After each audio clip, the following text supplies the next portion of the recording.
What's up, guys? Welcome to episode 12 of Romer's Pod, part 2, Book Selling Monsters with Caleb Roth. Check out this amazing green screen. It looks like we're walking.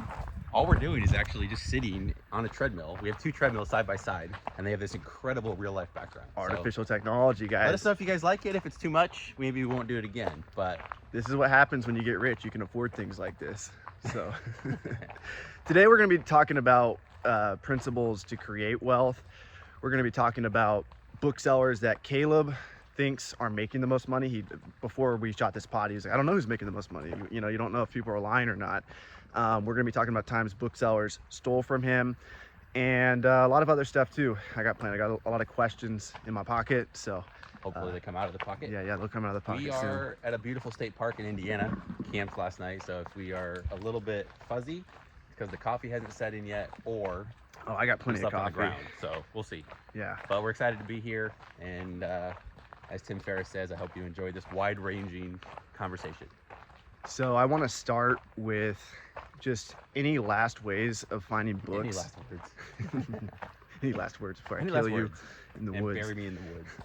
Any last ways of discovering books or finding books? That's no pun intended. Discover books that maybe you didn't cover in the last, for either beginners or intermediate or advanced sellers that you think might be valuable. I think I covered a lot. Maybe one I don't recall exactly the conversation. It's been a few days in between. One thing I tinkered with, and I didn't do a whole lot. Two things. One would be eBay to Amazon. I know Steve Rakin's doing a lot of that. We kind of set up some basic filters and kind of looked at books as they pop up. And a lot of times you'll get a book that's worth $60 on Amazon. It's going for $20 on eBay. That's pretty common. Or a seller lists it, buy it now price of $12 because they're happy just to flip it. So some of that stuff happens anytime there's different markets. We talked about this, whether it's Canada, US, Facebook, eBay, Amazon, Alibris. Anytime there's different markets, there tends to be different pricing. Mm-hmm. So if you can kind of build systems to kind of tinker. I ran maybe for 2 months a deal where I actually set up Facebook Marketplace search parameters, and there's ways you have to Google it. They keep changing how the search function works, but you can actually do a nationwide search, and they might have removed this capability, but you could do like 500-mile radius and set up you could do one in like Colorado area, and you could do one in like New York and Florida. You kind of just get different areas around the country. So you could set up search parameters and just look up keywords like textbooks. Yeah, I think textbooks are a good one because just book. The profit margins are so high. History, whatever. But what you do then is you use the Amazon Seller app. They do the facial recognition, so you can actually just hold it up. It'll find the book. You have to kind of eyeball whether it's softcover, hardcover. Sometimes there's multiple listings, so you have to kind of use your brain. Once you do that, you can actually click on item details on the Seller app, and then, because it doesn't show you eScore, it doesn't show you a lot of data, it just gives you sales rank and some of the offers. But you can copy paste the ISBN, and then you can actually just open up like scoutiq, paste it right in there, and you can see kind of what it's going to sell for and kind of get your familiar scouting tool. So once you do that, you just find books, and you can even plug it in, hit the book scouter link on scoutiq. And a lot of these books I was finding, you could buy them for $8 and flip it to a wholesale company for 20. So I never did it where they would send right to the wholesale company. That felt a little weird. You probably could, but I would just have them shipped to me. So I'd say, hey, I'm not local to you. If I give you a prepaid label, would you ship it? And maybe 1 in 5 would say, nah, I don't want to bother. But most of them were like, sure. So that actually works pretty well to bring books in. And then usually the prices hold steady, and you can flip it to a wholesale company or just sell it online. You've always been about the wholesale flips, more so than... It's guaranteed. And if you build things with that, like technically margin of safety, if you do want to sell it, let's go one more path up and then we'll move back over. If you want to run it that way, it allows you to just spend the money safely. I've been screwed a few times. It's pretty rare. Every once in a while, someone will take your money and then just stop replying. And you are trusting them. I'm going to pay them as soon as it ships, or if you're really nervous, maybe half up front and half once it ships. But it's super easy. The books show up. You can put a little tracking number, so you could say, put their name or just put your name, Caleb Roth, and then just like number 8, and that'd be the number 8 book on your spreadsheet. So when that book shows up, you know exactly which one it is in case you have multiple of the same book. So it's pretty easy to do. And if you're doing guaranteed flips, it's not a bad way to make, and it's pretty easy to make $50 an hour, just kind of searching through and doing it. Yeah. How are you locking in the price? Are you like, go ahead and you get the label So you Some could of the lock in the companies price? will let you lock it in for 7 days, and you're not going to get it.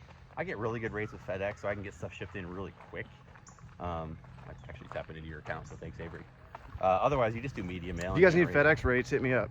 I got good rates. You can just for generate a label. 15 pounds plus. So for me, it was like I could watch Netflix, have up Facebook Marketplace in the background, find books, do a little research, and it's not hard to find. You know, if you want to end up making 30, 50 bucks an hour, it's pretty doable.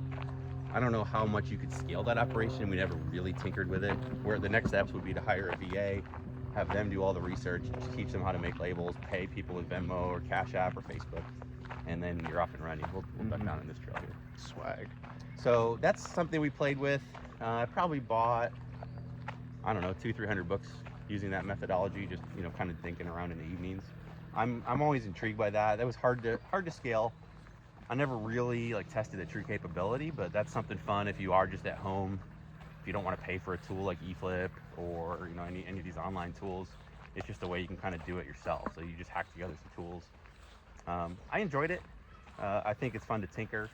And what I should have done is hired a VA, Yeah. train them, and then just had that. And maybe even if it only makes 100 to 300 bucks a week after everything, that's a nice little, you know, cash cow. It might make you $500 to $1,000 a month, and it's just something on the side. Yeah. So opportunities are everywhere. That's one I really was intrigued by. I think with machine learning, computer vision, I know there's some people working on their own versions of identifying books by the spine or the cover. I think that'd be really intriguing using like a chat GPT or some kind of a bot to actually look at all new listings on Facebook to match your parameter, scrape it, pull the image in, Yeah. try and like match it, and then I'd like send you the options. And I'm sure someone's doing this. Someone that's pretty smart has probably already cobbled something like that together. So it's out there. I think that's a really intriguing way to find inventory. Anything else before we move on to you being stolen from? You like the dramatic. No, I think just find ideas, be curious. I think if you ask questions, if you're curious and you just pull on the thread and see where it leads, then things start to open up for you. And Yeah. I love to tinker. I love to just kind of dabble and see what may work. And don't be afraid to let something go. If it's taking too much time, you know, give it a fair shake. You know, pull that thread and see where it goes. But once you've done that, if it's not panning out, don't be afraid to cut it off and try the next thing. Right. I think the more you can tinker and then turn it, like we talked about with you, you've got a pretty good products you're sourcing right now, and it may or may not last, but you just have to figure out a good system, set up a scoreboard, know what your numbers are that you're chasing, outsource it, hire someone, whether it's, you know, overseas or Yeah, I think giving them incentives too is big. Like, I think if you did the Facebook Marketplace thing at scale and you didn't give incentives, you would have a much worse operation than if you're just gave a little bit of profit incentive. Like, hey, if we truly make 1,000 this month, I'm going to pay you an extra 25 bucks, 50 bucks. Yeah, Something like that. people love that. So those are all good options for sure. Yeah. Um, I think what I'm going to do is pay my VA like a $25, $50 bonus every day we hit 5,000 in sales, because monitoring these prices are so important, and it does take a lot of attention to detail, and repricers can't really do it because there's like a lot of complexity with merchant fulfilled versus FBA. And so I think giving some sort of incentive like that will actually turn his brain on to the point where he's thinking logically about it versus just going through the motions. Yeah, the trick with incentives is people will chase them no matter what. So Yeah. if your goal is to source 25 books a day on Facebook, they might start sourcing Yeah.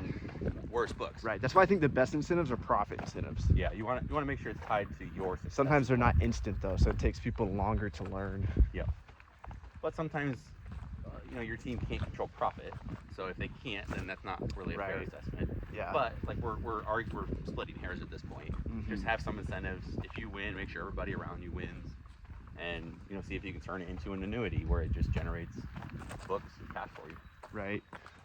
So I don't know if you've thought of anyone that you want to call out here on YouTube that has stolen from you, but Nah, I won't name names. I wrote a blog recently about 3 times I was stolen from, and I use stolen from like in air quotes because somebody sold me bad books, and I consider that being stolen from because, or robbed or whatever, because he knew what he was doing. He drove from Chattanooga, dropped off trash books, and they were just terrible. But I'm gonna tie my shoe real quick if you want to tell the people. I think anytime you get somebody, this is really pretty out here, so Beautiful backdrop. enjoy this. The green screen is really kicking in good. both these, right? Yeah, we do. Yeah, loosely stolen from. I've had people that sell you books. Anytime you see a listing and they say, these books are great for Amazon, that's usually a bad sign. Yeah. Also, if you're buying somebody's old inventory, if it's been sitting there and they've been trying to sell it, there is value there, but you need to discount it further than normal fresh inventory. Yeah. Because the fact that it hasn't sold yet, Yeah. unless their pricing's terrible, like Yep. the best of the best is usually sold off. Yep. But you're kind of getting the dregs. So if you have a shipment that might be worth 10 grand, but it's been on someone else's shelves for 10 years or Yep. 1 year even, then you need to, normally you might pay 4 or 5 grand for that if you're pretty sure it's going to turn into 10. I think if you're buying dated inventory, you might only be willing to pay 10 to 20 cents on the dollar. Yep. You asked me that question yesterday or 2 days ago, and I didn't have any answers. I do remember one, kind of an interesting character. I'll tell the story, and maybe people. He wasn't super active in the groups, so real outgoing, kind of just like a southern. He's from the South, like a real Southern guy, and just very put together for what it seemed like. And what I did, it was a friend of a friend, so someone I had done business with, who actually I don't really trust that guy anymore either, so oh well. But someone I trusted at the time, and we'd done some business together, we worked together, broke bread together. You kind of get a feel of someone's character when you golf with them or eat with them. And Or drink bourbon with them. Drink bourbon, break bread, whatever you want to call it. So he needed a loan for inventory. He was running a bulk business, and I was like, sure. So I think I paid him like $4 grand, which was a lot of money back then. It wasn't like all my money. I think anytime you want to invest in somebody or do a deal, you never want to go. People always talk about going all in, but I don't think you want to do that, especially if you don't know the person fully. So don't put all your eggs in one basket. Don't make a mistake that's going to cripple you or put you in debt or get you in trouble if it doesn't pay off. Well, this guy, I think started sending me affiliate like commission checks here and there as stuff started to sell. So I might have given him like 5-6 grand, and then I think I got like $1,500 back or $2 grand. So I think I was out 4 grand, and he just like disappeared. Well, he would go silent for like a month or two, and then all of a sudden he'd call, and I'd be like, where's my money? And how the heck are you? And he'd have all these crazy stories. Well, it turns out he got arrested because he was doing drugs. And I think he took his forklift, is what the story is. He took his forklift and was driving down like either the highway or a pretty busy road, like completely hopped up on cocaine. Oh my God. So that's the kind of guy I was doing business with. And you know what? It is what it is. I've made a lot of investments. Scanning books, snorting cocaine. Well, Nebraska book company went out of business. They had $14,000 in my books, so they stole from me. I'll never get that money back. They just shut up, wound down operations, and out of business. So that stuff happens. And like at the end of the day, as long as you don't let that, like, one, I can't do anything about it now. So don't let it eat away at you. Say a prayer, pour one out, whatever you got to do, and just let it go. Like, I can't change it. It's frustrating, but I've made way more than that off that business relationship. It's okay. It doesn't change my life. So yeah, that stuff happens. I think anytime you're going to do business with somebody else, you can always be scared and say, I'm not going to do it because I'm afraid that they could screw you. And yeah, they could. But I think overall, 90% of the deals I've done, 95% of the deals have been good. And you make money. Yeah. Or at least you have even if you do get stolen from, you learn something about that person's character. And now you don't do bigger deals with them. And you learn that type of person is likely to steal from. So you get street smarts over time. You learn to read people. The other part, like David Chung really taught me this too. He's like, you want to be careful about who you do business with, because it is a reflection of you. I trusted this person that stole the 4,000 because they were connected to somebody else that I trusted at the time. So that's okay. You just want to be careful, because if you do business with someone, let's say Avery and I do business, and people go, hey, you guys hang out a lot, you must trust each other.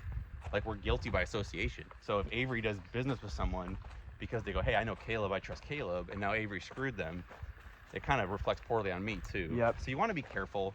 If you're going to show up and do videos and do business together, you just want to be as, on the up and up as you can. And David really taught me that. He kind of questioned, a particular person who and said, you can be friends with them, that's fine, you can hang out. You're not going to call him out here? No. Are you really going to do business with this individual? Because that reflects poorly. And I think reputation is really important. So, thanks, David. Naval Ravikant talks about that. He says when you get to a certain reputation and you have a reputation for doing good things or making money and not being like a dickhead and not being a thief, people will start to do deals through you. And in a way, that's kind of what like the marketplace was. People trusted you, and you're connecting one seller to another, and you're getting paid a little bit, you know, for that deal. So at scale, people start doing deals through you because they trust you. Yep. And you know, you view me as your mentor, and so in some ways, your reputation is staked on mine. So if it comes out that I'm treating people poorly or not fairly or Caleb stealing, told me to do it. yeah, all of a sudden that reflects poorly on you. Like that whole disciple tree, if you want to call it that, can get kind of imaged. Yep. Check out the woods. This is just gorgeous. I know, it's cool. This is my first time shooting a pod in the woods. Yeah, let us know if you guys like this format. I don't know if it's a little distracting because we're walking around, but it's nice. Hopefully the audio is really clear. So the audio comes out. Yeah. Where else do you want to go with this? So next question is, I know I didn't give you too much time to think about this one, but for me, like when I started selling books, I wanted to become Jeff Bezos. Like I wanted to make the most money possible, and going to like your turn the page events and just hearing stories about people doing like 10 million plus in books really motivated me. So you don't have to name any names or even businesses if you don't want to, or you can if they're big enough and people know about them. But what book sellers or book companies do you think are making the most money in 2023? And this doesn't have to be like advice for people to get there. It's just matter of fact, who's crushing it right now? I mean, there's probably two groups of people I'm really drawn to. One is the solo entrepreneur that knows their place. They don't want to get big. They don't want a huge team. They don't want to deal with bulk. So they're very intentional. They run high margin business. They're very selective in what they bring in. They're not, you know, selling a lot of $10 and $12 books that barely make any money just for vanity metrics to boost sales or to, you know, have the giant pile of books. They're buying the right books. So I'm really drawn to the solo entrepreneurs that are doing anywhere from 100 to 500,000 on their own. Very high margin, probably 25-30% margin at the end of the day, maybe 15-ish, but they're going to be for sure north of 10. And so they bring home, you know, reasonable income. I know a lot of people that are doing like 250K in sales that are actually bringing home, you know, 60 to 80. And I love that. I think they're super intentional. Sure, they could scale it up. Sure, they could try and ramp things up, but they've just decided this is my business. This is what I care about. I can go do this and control this environment best I can. And I'm really drawn to them. And you said they're not doing bulk, a lot of these? Usually no, because then you want to hire listers and you want to have a warehouse, and all of a sudden that overhead eats away at you. And if you're doing 250K as a solopreneur, just going to thrift stores or online arbitrage or whatever it may be, versus bulk at 250K, it's a very different game. Right, yeah. So I'm really drawn to those entrepreneurs. Basically, they're managers. They've just, or operators is the word I'm looking for. I'm drawn to those operators. The other ones are people that use the network effect. So Sell Back Your Book is a really common example. Like everybody that's using Pallet IQ, Cash Monkey, Needlescan, even like any of these software tools, Scout IQ, there's a percentage of the books that are just getting sent right to Sell Back Your Book. So there's books that if I'm only doing FBA or even merchant fulfilled at a small scale, I might make $3 after all the fees. Sell Back Your Book might offer me $2.50, and they're going to pay to ship it in, and they're getting the network effect because I'm shipping it to them on a pallet. So it might cost them 2 cents in freight for that one book to get there because it's, you know, riding on a load of 1,000 or 1,500 other books. So they've got a great network effect where they're getting books really cheaply. I'm getting $2.50 guaranteed right now instead of maybe $3 or sometimes maybe only $2. Like I'm getting more money or really close to it. That allows me to fund my operations. So it's really good for me. It's in my best interest. But Bill and Glenn are incredibly brilliant. I love working with them. They found a really good opportunity. And all of us, in some ways, like we're all working to make Bezos rich and Amazon rich. Yeah. We're also, in some ways, all working to make Sell Back Your Book rich. And no problem with that. We're all winning. They're winning. But they have a huge network effect where they've really found their lane and they're staying in it. And so they're able to sell books not just on Amazon. They've got their own website. They're selling on eBay. They're selling on lots of platforms. They're really smart guys. I don't even know half the places they're selling. But it doesn't matter. They're willing to pay. They pay on, you know, usually on time. Sometimes they get backed up a bit, but that's normal at big scale. And they, you know, provide tremendous value. So I'm drawn to those people too. You can get the network effect anytime you have an API or some way for people to talk to you. A lot of the buyback companies like Books Run, Yeah, there's just several companies like that I really respect Mm-hmm. that have figured out what they're good at, and they figured out how to make that data available and bring books in.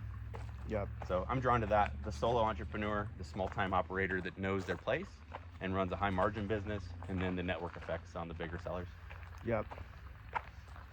So there's a young Caleb Roth out there, smart young kid, 20 years old.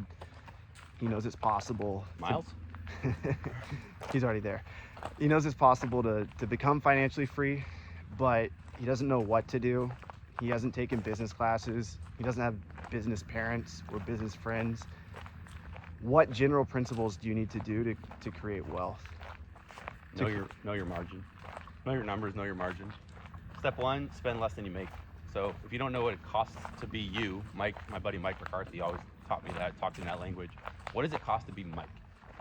That number might be $3,000 a month, might be $10,000 a month, whatever your number is to be you. Live the life that, one, what you need to do to absolutely barely survive, and then what the life you want is. Know those numbers and try to live well below your means. So if you're making $5,000 a month and it only costs you $4,000 a month to be you, that's $1,000 in margin. Most people make this much money and spend exactly that much money, sometimes a little more with credit cards. So if you can have some kind of breathing room that allows you to make mistakes, it allows you to start saving. So understanding your numbers, living at a margin, and then applying those same principles from personal finance to business is going to help you a lot. At the end of the day, it's not what you make. It's awesome to say you run $1 million business, 7-figure business. And certainly if you want to make $1 million or keep $1 million of profit, you have to have at least $1 million business. It's impossible to save more than you make. But at the end of the day, it's what you keep. It's not what you make. So what are you doing to set money aside? We've talked about this a bit. I know you're throwing all your money back into business, but you're going to have some periods where you just have amazing harvest and the rain is perfect and the crop yields a lot and you're able to throw some, in your silos and kind of store it and be ready. And you're going to have some times when it's pretty lean and it's tough and you might have to deal with insurance or you might go hungry for a bit. Yep. So the more you've been able to set stuff aside, like one of the things I look back at the run that we've had the last 7 years, and we've made a lot of money. And in some ways, like I've thrown some money away. I've made some bad investments. I've dabbled in stocks. I've bought some bourbon. There's some things I've done really well. There's some things I haven't done well. And, I've been able to save a healthy chunk, enough for me to stop working for a while. And that's amazing. But there's also, I could be way further ahead too. So some of it is show yourself some grace. Make sure you understand risk. If you are able to set aside $50,000, don't just throw it into one penny stock and see what happens. Well, it could go up 5x, sure. But you could also just throw away a year or two's worth of really hard work to squirrel away that money. So know your numbers, have some kind of dashboard, talk yourself through it, look at it, make sure you're tracking it, and make sure you got some accountability if you can't handle it yourself. Do you think it's feasible to try and become financially free just from selling on Amazon? Yeah. And because you said something to me the other day that kind of stuck with me. You were like, you said if all your money's going back in inventory and you have like a 10% margin, then can you explain that? You remember? Well, your margin dictates how much you have to sell. So if you run off of 100% margins, then you need to sell 50% of your inventory to break even. Yeah. This gets really inverted. So if you're like, hey, I'm making 10% in every item I sell, yeah, but that means you need to sell like 91% of your items to break even. So there's like an inverse relationship, and it gets worse the tighter your margins are. So margin's really big. It's really like a lot of us will buy $10,000 worth of inventory. There's a lake right here. We can.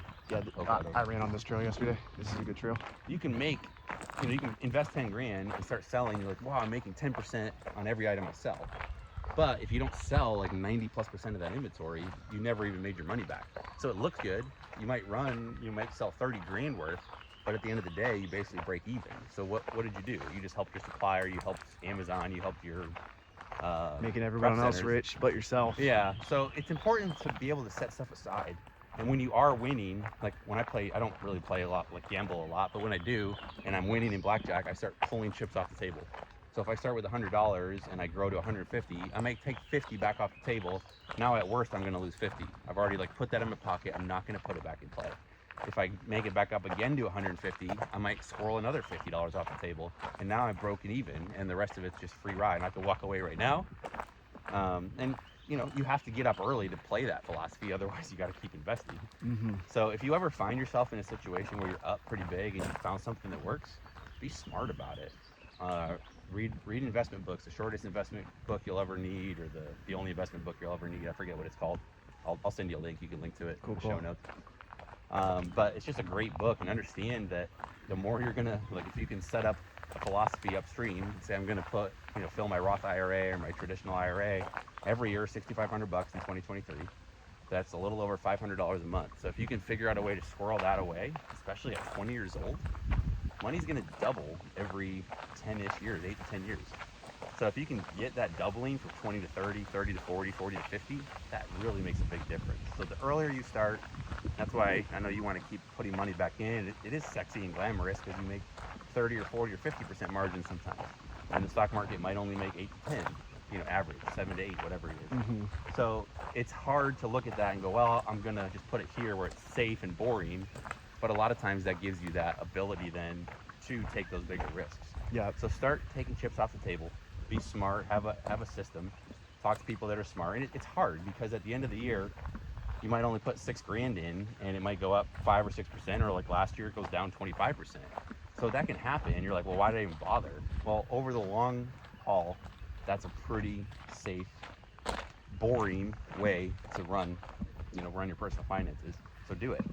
And once you have a little nest egg sized up, that's going to give you the courage. What do you think to take on more risk. average nest egg for someone who wants to be financially free? What do you think, like a reasonable, not like a crazy, you don't want to live a lavish lifestyle, not jets? Well, it depends on what it costs to be you. Look up the FIRE movement, FIRE, financially independent, retire early. Joji's into that. A lot of people into it. You have to know your number. If it costs you $60,000 to be you and live the life that you want, let's do $50,000 for easy math. Typically, there's like a 4% risk-free where you can pull 4% out of the market. Some people say 3, some people say 3.5, whatever. Typically 4% is kind of the standard rule, meaning your money grows at 6, 7, 8% by the time you pay taxes, pull that money off. Theoretically, you never touch the principal. So if you can generate a nest egg of $1 million and pull 4% a year, that's 40 grand. So if you want to retire and pull 50, 60 grand a year, you might be able to do that on a nest egg of about $1.5 million. That sounds like a big number, and it is. But if you start socking money away consistently as a kid, in 15, 16, 17, if you have a good Amazon business going, that starts to pay off tremendously. And it's not like Joji, I think, is going to try and retire at like 35. Yeah. And he's a teacher. He's trying to be you. He's a teacher, right? So he's not, like, he has some side hustles. His wife is really, really smart. They're doing, some education type stuff, but they're teachers. They're just living below their means. Yeah. They're saving early and often, and they have a strategy, and they're able to do that. So I don't know what that number is for you, but I think anywhere between $1.5 million to $3 million is probably enough to live on. And the reality is, like, if you have $1.5 million, even if you pull 50 grand a year, you got low battery. Oh, we're good. It's still going. Keep going. So if you got $1.5 million and you're pulling 50 grand a year, even if nothing else happens, that's 30 years if you don't even let it grow. Just let it sit in a bank. Now there's inflation and everything else, but that's 30 years of pulling 50K, and then you run out of money. But if it's even growing a little bit, 3, 4, 5%, like, you're going to be fine. It's going to be really hard to spend through that. Yeah. So I think that's all something you can kind of factor in. Right. Hey, puppies. Thank you. So, if money was a person or a spiritual being, who would money be attracted to? What would money be attracted to? What types of businesses would money want to stick with? I know I'm putting you on the spot there. No, Dan Kennedy actually talks about this. He's a copywriter. A little differently. Same idea. I think when your goal is to make money for the sake of making money, that you'll struggle to do that. I think when your goal is to impact as many people as possible, whether that's making the world a better place, whether it's helping one other person quit their job, I think if that's your focus, or if you're, I talked to my massage therapist the other day and asked her what her aspirations are. And I think she's like, well, I don't know if I want to build a team or just do it myself. I have all these other, like, therapy ideas, and I know I can help people and rehab and everything else. And she's like, I don't know when it's time to scale up or build a team or do whatever. And I think the reality is that if she's just focused on helping the most people she can, then that's going to guide her. And if people start beating down a path to her door because she found a really good therapeutic technique that she can help people with, then that's her sign to keep growing. And if her goal is to help people, then ultimately the business will grow. Ultimately, there'll be more money in play, and so she'll get the money if that's what she's after. Avery's trying to hold my hand. So I think that's really what it comes down to. Is I think if you're actually genuinely trying to help people, finding your place that you're making a difference, then the money and the eyeballs and the attention and all that will find you. So I think that answers your question. Yep. Gotta pull up my real questions now. All right. Got a beautiful lake back here. Yeah, these all connect to each other too. There should be like a little outlet over here. Yeah, so we're at a place called Chain of Lakes. It's in Albion, Indiana, and it's just a stunning day. So again, hopefully you like a little change of scenery here. I know it's not quite the normal boring sit in front of a computer. All right, what do you got, Avery? Now that you're rich, are you happy? Always. Happiness isn't really the goal. Peace is the goal. So I have a lot of peace. Yeah. It's funny the number of even strangers that'll say stuff to me now. And people we had dinner with a book selling guy and gal out of Indiana and California, and they had dinner, and at just one point, just out of the blue, he's like, "You're the calmest I've ever seen you." Yeah. And I've heard that a lot of times now. Some of it is, finding a woman who's very calm and peaceful, feels a lot like home. So there's something there, but it's also just I'm more at peace with myself. And I'm purposely slowing down, reading more books, talking to people, but I'm not in that hustle mindset, just go get some. Yeah. I'm purposely slowing down and trying to be more intentional. And I'm not done. I'm going to find other businesses to do. But for now, I'm purposely slowing down, hitting the brakes, and just having some time to relax. So yeah, I am happy, but I think a bigger piece is I'm at peace. So building a huge business that you successfully exit, it's got to come with some turmoil, some hard things. Over your course of being in business, what do you think personally, or what time was the hardest for you, emotionally within the space of business? Whether it was struggling for money, whether it was overcoming something, whether it was maybe growth caused stress. What do you think was what was something you had to overcome? Money was never really a stress point. Early on, we invested most of our money into eFlip, into the software, and I guess if it had gone sideways early, it would have been hard. Mm-hmm. But I always lived below my means, and I knew we could live even lower if we had to. So money, fortunately, was never a huge stressor. Once you have it and you see it coming in, there's definitely a fear that it's going to go away. We lost 40% of our business during COVID. People just canceled subscriptions, and we actually refunded all of our annual subscribers 1 month. We didn't have to, but I felt it was only fair because they didn't really have the option to cancel. And so we didn't know what was going to happen with COVID. We just knew that thrift stores were closed, people were panicking, and we said, hey, even though it comes out of our pockets and it hurts, we did that. It was a hard decision, but it felt like the right thing to do. Mm-hmm. So we did. I think some of the hardest parts have just been, and I love my team, I love my partners, but sometimes it just comes down to partner stress. Or my brother, it turned into more business stress than family time. And I think that's really common with a lot of entrepreneurs that go into business with family. And I wouldn't trade it for anything. I love it. It gives us more chance to hang out and do stuff, but it does lead to stress. And sometimes he thinks I should be working harder or being more strategic or taking different moves. Sometimes I think he's being lazy. So you have to communicate a lot. And I think that's something where my growth has occurred, is learning to communicate more effectively what I want, what I expect, but then also stepping up and doing it myself. So if you let that wear on you, it can just play a toll, make your hair turn gray. But you just have to have those conversations, and that's where the growth occurs. Make sure you're on the same page, and if you're not, either just deal with it, accept it, or figure out ways to hire around it, or figure out how to extricate and go separate ways. Those are all fine opportunities. But if you just let it fester, I think relationships can be a really big struggle. And there's a phrase, and we talked about it a lot as a team, and I know we believed in it, is if you want to go fast, go alone. If you want to go far, go together. And it's harder because Bill Gates. I don't know who said it. Probably a lot of people. If Avery and I go for a run, he's in better shape than I am. He's probably going to have to slow down and wait for me. I'm going to cheer him on when he gets tired as well, but he's going to be like, come on, Caleb's holding me back. I could go farther on my own. Now we break out the bikes, and I'm a better cyclist than he is. I got more experience. Allegedly. So I'm going to be waiting on him, or a better disc golfer, or whatever Yeah, you for want, sure. you know? So you find partners that have good strengths that complement you, and then you can cheer them on. And ultimately, when you're in the trenches, then, you know, you're going to grow and be better for it. Do you think you ever had to overcome like self-sabotaging yourself? Did you ever like get to the point where, you know, maybe you weren't thinking as big as you could and you had to like reassess and be like, oh, I am able to do this. You know, I am deserving of this amount of money. Because I know you've been introspective over the last year, like personally, like in your personal life and stuff. But do you think business-wise you ever had any hurdles to overcome like that mentally, or do you think just from a young age you always kind of believed in yourself? I've always struggled with that a bit. It's a mix. There's times when I'm like, I don't expect to be good.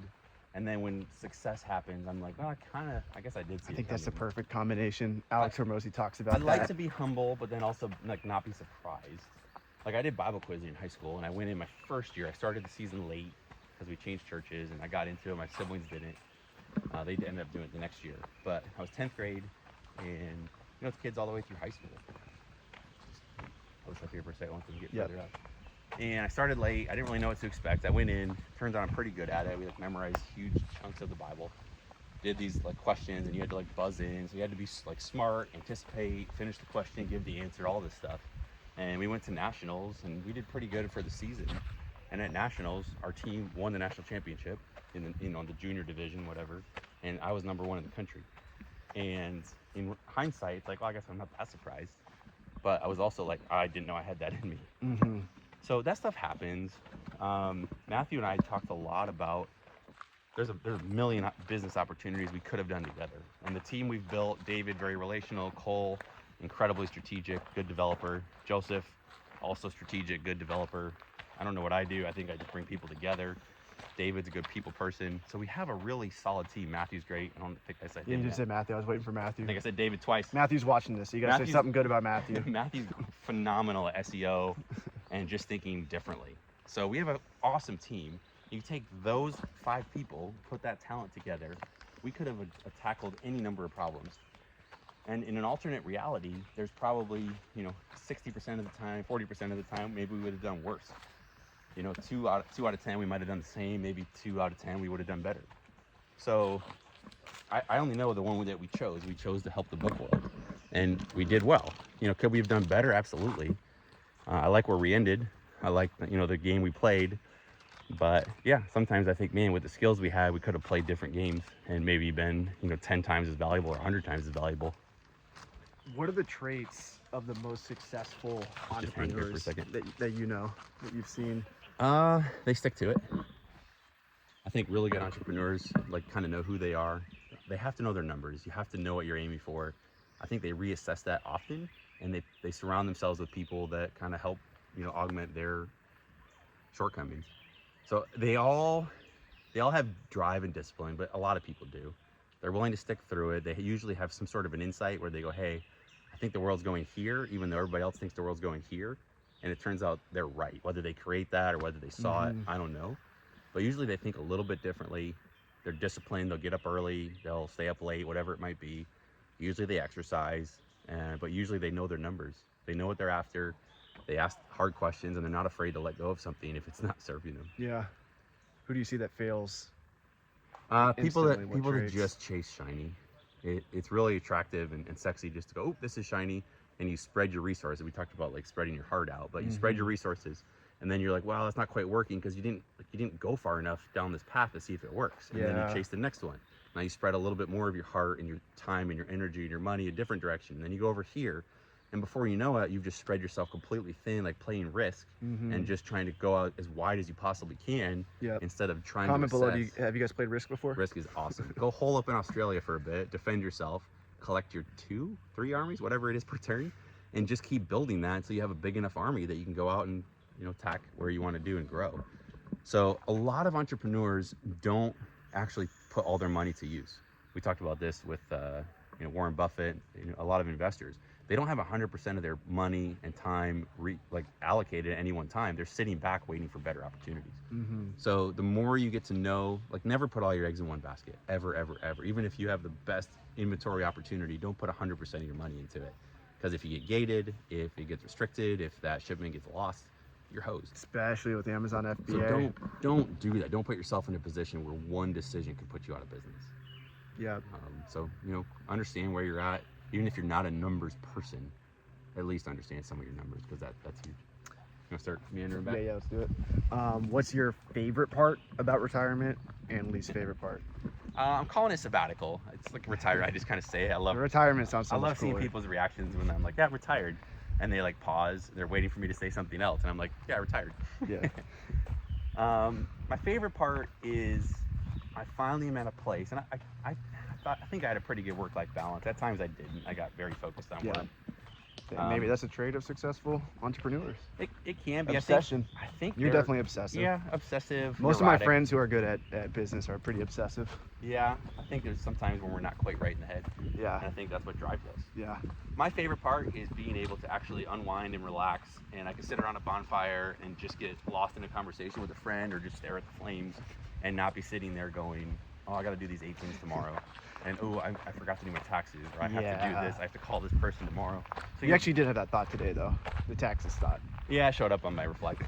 Still got to pay taxes. I paid them. We're good. I got to finish up Airbnb accounting for one of the properties. So, yeah, my favorite part is being able to simply sit back. And Yep. again, counterintuitively, if you're just trying to chase money, you'll get some, but you might Yeah. not be as successful. If you're trying to chase impact and helping people, Yep. you do. And the same thing is true when you're trying to get the next idea, when you're like go, go, go all the time. Sometimes it's hard for your brain to have Yeah. a chance to have margin Yeah. and rest. That's why and I'm reading reflect. that book. What's the name of that book? There's a lot of books. The one you gave me from your house. It's like don't hustle all the time. Like Oh, it's a Christian-based book. John Mark Comer. The something hurry. Don't always Yeah. hurry. Shoot. Anyway, it's a red Yeah, book, something like white that. writing. Yeah. I don't know if it's a We'll good book put or it in not. the notes but too. It's pretty good. Yeah. But there's we just tend to be so busy that you don't give yourself time to reflect. Like Warren Buffett gets away, I think, 2 weeks a year, and like literally just goes into a cabin with no internet and reads books. Yeah, that's and, nice. and researches. That's why this is nice out here. Like no internet connection. I spent the first Chilling. 3 months this year. I read 35 books, over 10 books a month. That's Just a little- cranked them out. A little obsessive. And I've actually been all on podcasts now. Wait here a second again. I've been all on podcasts, so I haven't read anything in the last 2 months. And I got married and we're moving and there's other stuff going on. But that, I think that's when you get the best ideas, when you give yourself time to read and Yeah. to reflect and to journal and to come up with ideas. And again, if you think you're just going to go hard and be hustle, that it'll show up. And the reality is it won't. We Yeah. got 10% battery. Let's wrap up a few more questions. Time for a couple more questions. We're getting the deep stuff now. It's so pretty out here. Should booksellers look for an exit, in your opinion? Depends on what you want. Exits are different for Should different they people. plan for one? Or Depends- should they it just depends on your plan business. getting cash and parking it somewhere else? My business philosophy is start up, scale up, step back. So I do think you should tinker, figure out what works. Once you have something that works, rev the gas pedal, rev the engine, go, ramp it up, pour gas on it, whatever silly analogy you want. And once you do that, I think you should find a way to step back. I think if you have something that's working, whether it's a wholesale deal, whether it's you're buying products right now, find a way to outsource it, hire someone to manage the nitty gritty. You should look at it once a week, twice a week, once a month, whatever that cycle should look like. Make decisions and then pull yourself back out. Like Avery, the best thing you should be doing with your time right now is focusing on go to lister. And you can do other things and it's fun to chase, That's my go-to activity actually, is to focus Pun on intended. go-to lister. right. But there's other things along the way that keep the lights on because you're not making a Yeah. ton of money right now. Yep. It hopefully will come and there's a path to get there. Dom's making a ton of money though. My Way to developer. go, developer. So I think it's important to look at those, like you should have other activities and you should be able to start up, scale up, and step back could be selling. It could be Yeah. outsourcing. It could be hiring people to manage most of it. And then you can do the things that only you can do. And Yeah. so I know that's cliche, but that's really important. Yep. So can you exit just a book business flipping books from thrift stores? Probably not. There's no relationships. There's no long-term business plan. Mhm. If you stop working, the money stops coming in. Can you sell a bulk operation? maybe. If you have contracts, if you got like a warehouse, if you have some assets, maybe. Like I know people have. I sold my consignment business because I had clients that consistently sent me books worth X amount. And so I was able to say every year we make this much money and I'm going to sell it for a multiple. I probably undersold it, but it's a buddy and there's risk involved. So I sold it for 1 time's earnings. I made X amount per year and I sold it for 1X. So he's pretty happy. After a year, he should be able to break even or real close to it. After that, it's all upside. Me, I was able to get a year's worth of earnings right now. It's taxed at long-term capital gains, so half the rate or less than half the rate of what I normally get taxed at. And so it's a huge win for me. I'm getting basically a year and a half to 2 years worth of earnings off of that multiple, and everybody wins. And now I'm out of the game and I can actually unwind and reflect and rest. Yep. So should you build it to sell? Maybe, if that's your goal, but definitely build it with enough margin that you can hire people to run the day-to-day and you can go spend time doing other things. Unless you just love operating a business, then you can just do more of it. Yep. So I have lots of friends in business. Some of them are truly workaholics. They won't admit it, but they work 8-10-hour days. I can say that you're not a workaholic. Like, you're very obsessive. Like, it might be you get obsessed over like competing with me and building the tent. It might be obsessive over It almost came to fist bourbon. it like, you're definitely driven, and it shows like in so many areas. But I can say over the last 4 years that there's been so many times where we're just chilling and I'm like, Caleb's not working all the time, but you've probably made more money than almost anyone I know. You need to hang out with better people. Yeah, I need to level up.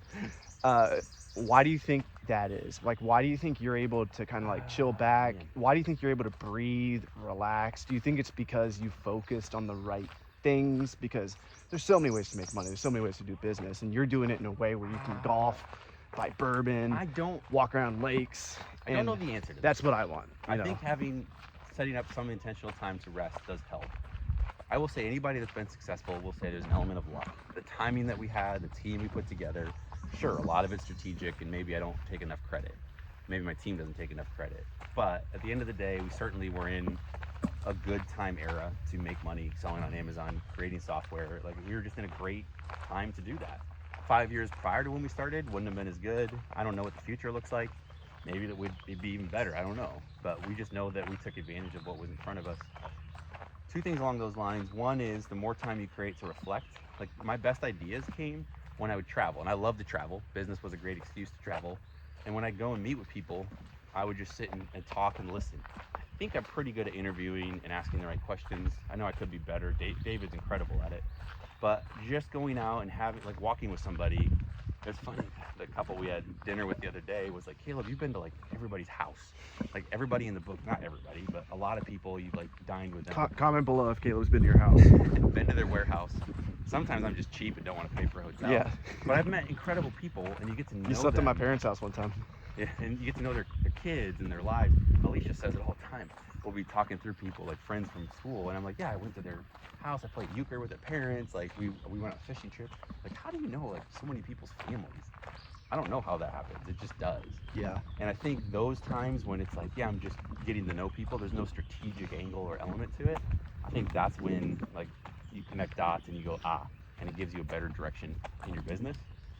Other times, so sometimes resting leads to growth.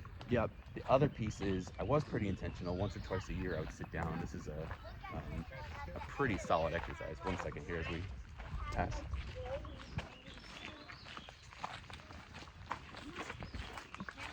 We're on YouTube, guys. I think one thing I do really well, and I don't know if anybody else talks about this. Maybe I should make a system around it. But once or twice a year, sit down and write it out. The bigger the better. Find a whiteboard, chalkboard. Don't do it on a computer. Do it on a big screen, like a big physical. There's something tangible about writing. Write down all your business activities: selling books, selling to Nebraska, software, all the different software, all the affiliate commissions, all the courses you're selling, the side hustles. Literally write down everything you're doing on one side of the board, with the left side, or across the top, whatever. And then list out how much money you made in the last half a year.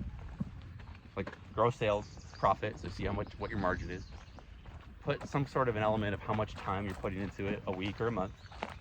So how much effort, and then do something related to how much you enjoy it or how stressful it is. And then step back and see which ones you're making good money on, that you enjoy, that don't take a lot of effort.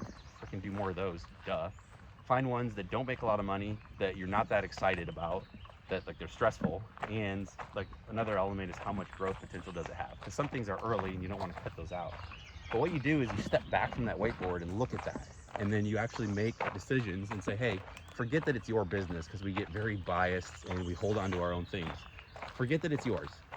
Imagine you're telling a friend or someone that's paying you to consult. What would you do more of? What would you do less of? And what should you stop doing? And if you ask those questions about your business every 6 months or once a quarter even, you're gonna make really good decisions. There's great ideas out there. Like we could have ramped up buying on Facebook and flipping to Amazon. We could have ramped that up for sure. Yep. Would that have turned into $1 million business? Probably not. Yep. So you have to look at the opportunities. You only have 168 hours, whatever it is in a week. So make the most of those. So resting and reflecting, talking to other people, getting ideas, and then looking truthfully at the numbers is going to help you make really solid decisions. Yep. And I don't know if those are the drivers of why we were successful, but they certainly play a role. So you've been MIA for a while. I know you're starting a podcast again soon. Where can they find that information at? We're gonna pop it back on YouTube, Matthew's channel. We'll drop it below whenever it's live. We'll drop it below I have a both channel. these It's just interviews. It's just Caleb Roth. I want to do something maybe called Defend the Margin, talk about personal finance, talk about margin in your life. I'm not really sure. But when we do it, we'll post it. You guys can come follow us. We're going to share stories about business. And we're going to probably start some other businesses. I don't know what space. I hope I can talk or coax Matthew and David into doing it with me. But yeah, we're going to have some fun. I'm not done yet.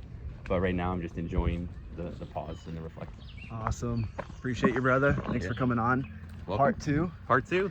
And yeah. If we wait another 6 months, maybe the hair will be longer. And oh yeah, why the hair? I forgot to ask that question. Alicia likes longer hair, and it was my chance to be like retired, and I've never grown it out. So I mean, I don't know that it's great, but it's getting long. It's fun. It's starting to curl a little bit. And we'll speaking of Alicia, see what it turns into. You're good at choosing partners. Matthew was a great partner. David was a great partner. You're great at choosing friends. Like, I'm here recording you on this You're trail. definitely a Like, great choice. you know, Alicia. I can say both your wives have been amazing. You're like one of the people in the Bible. Like, you got the 5 wives. How do you choose good people, just in general? You have to be in a good spot yourself. Yeah. When you're desperate for something, you'll make bad decisions. Yeah.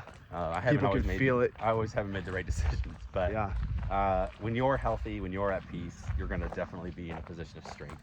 Yeah. And then treat people right, be upfront and honest. Sometimes I overshare, but I want people to know where I'm at instead of them guessing. Yeah. And if they can't handle that, it's okay. But I'd rather be transparent. I'd rather share and be, let them understand where my frustrations are. And when I'm really happy too, and hopefully that helps them know where I'm at and where they're at. Awesome. So, yeah. Sweet. All right, guys. Cool. Caleb's information will be below. We'll link his channel. If you guys want an extended trial of Go-To Lister, the best, fastest listing software on the planet that shows you profit, analytics, all that, you guys can use the code. We'll use the code Caleb Roth this time. So you'll have to message us, support@go2lister.com. Caleb Roth will give you half off your first month. And if you ever want to find yourself in northern Indiana, close to Fort Wayne, and want a beer or some bourbon or just a good conversation, Or you a want him to couch come to your sleep house. on, I've been sleeping on everybody else's house. This is reverse psychology. He offers you his house, but So, really he'll come to yours. Come to my house. Come to Fort Wayne. Oh, we come on up. might be doing something too. We'll do a meetup probably. So Yeah. yeah, look for that. But if you want to come in, hang out, I'm not going to charge you. Maybe might make you buy me a beer. But come hang out. I love meeting people. I love meeting interesting people. And yeah, come to Fort Wayne. All right, guys, give that channel a sub below. Let's keep Caleb Roth alive in the book space. All right, guys, peace.